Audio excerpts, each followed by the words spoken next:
morning 5A and 5B. Today is Thursday the 7th of May 2020. I have some weekend reading for you. Now before you all groan saying, oh no, weekend reading, believe me, I think you will actually enjoy this story. It's a piece of fiction called Jimmy and the Pharaoh. It is a short story and it comes in 4 chapters. Today I'm giving you chapter 1, and your instructions are to read and enjoy the first chapter of the story. After you have read chapter 1, answer the question at the end of the passage. There is only one question, however, it will require you to think a bit. Okay, so chapter 1. Jimmy lay in his bed and closed his eyes. He was thinking about all the good things that had happened on the school trip earlier that day. Mrs. Richards had forced the class to wander around a boring old museum just because they were learning about the ancient Egyptians. Everyone knew visiting a museum was the worst kind of school trip teachers had ever invented. But luckily, Jimmy had come prepared. He smiled as he thought about it. It wasn't the frog that he'd let loose in the ladies' toilets that made him smile, or when he'd let off a stink bomb during lunch.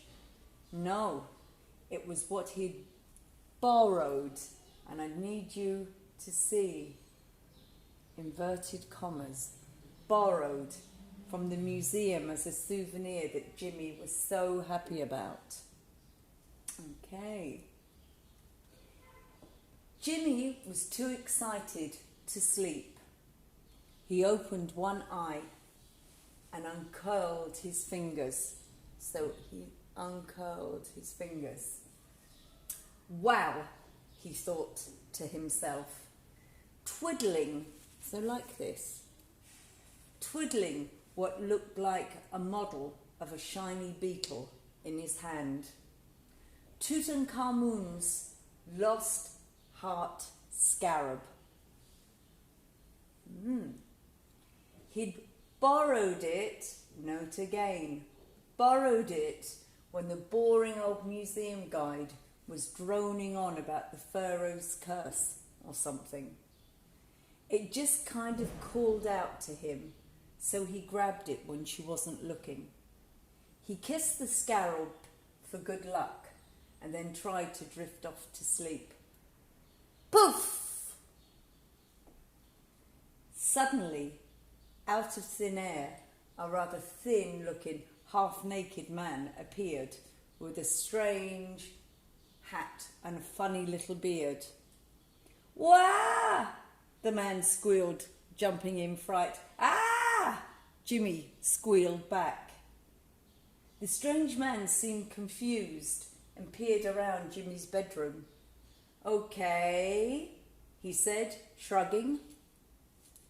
Wasn't expecting that. Jimmy stared at the scarab and then back at the man. Anywho. Another word for anyway. Anywho. Let's get on with this, shall we? The man said cheerfully before clearing his throat. Ahem. Right then, Osiris, great god of the underworld, he boomed. I am Tutankhamun, king of Egypt, living image of Amun. Will you let me pass? Jimmy pulled the covers high over his nose. The man waited, arms stretched in the air. Then he smiled. That's when Jimmy lost it. Mummy! He shrieked. And your big question, what impression is the reader, you guys, being given about the character of Jimmy? In the opening chapter, explain 2 features of his character using evidence from the text to support your answer. So basically what the question is asking you is, what is Jimmy like? Do you like him? Think about what he has done. He didn't want to go to the museum. He doesn't like studying. He's let off frogs loose in the ladies' toilets. He let off a stink bomb during lunch. So what is he like? And he's borrowed something from the museum. Think about what he's borrowed. It's the scarab beetle in his hand. So tell me some of the features of Jimmy's character. What is he like? And here is Tutankhamun as he appeared in Jimmy's bedroom. Enjoy this assignment. It's quite fun, and I will see you on Sunday. Bye-bye for now.